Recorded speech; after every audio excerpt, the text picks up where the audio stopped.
ख़बर शामिल करूं था मोरो खां। मोरो पुलिस जे नाजाइज़नि ख़िलाफ़ मोरो प्रेस क्लब अॻियां सोलंगी बिरादरी जे माण्हुनि पारां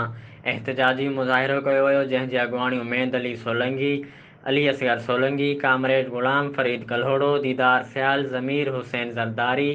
असलम सोलंगी ऐं ॿिनि कयो, जिथे हुननि चयो त मोरो पुलिस वॾेरनि जे वंगार वांदी कुझु ॾींहं पहिरीं असांजे घरनि ते बिलाजवाज़ चढ़ाई करे चादर ऐं चौदीवारी जो तक़दुस पामाल करे असां मथां सियासी दबाव विझी मोरो थाणे ते कूड़ा केस दाख़िल कया पिया वञनि ऐं असांखे सायो पियो वञे, जॾहिं त असां इलाइक़े जा ज़िमेदार आहियूं। असांजे अबनि ॾाॾनि जूं प्रॉपर्टियूं ऐं ज़मीनूं पिणु आहिनि। असांजो राग भाग हुअण करे असांजी इज़त कुझु माण्हुनि खां हज़म न पई थिए, जंहिं सबबु असां मथां कूड़ियूं FIR कराई, सोशल मीडिया ते किरदार कशी पिणु कराई पई वञे, जंहिं ख़िलाफ़ असां मजबूर थी एहतजाज जो रस्तो अख़्तियार कयो आहे। हुननि वसवारनि IG सिंध, DIG शहीद बेनज़ीराबाद ऐं ॿिनि वसवारनि खां मुतालबो था करियूं त असांजो नोटिस वठे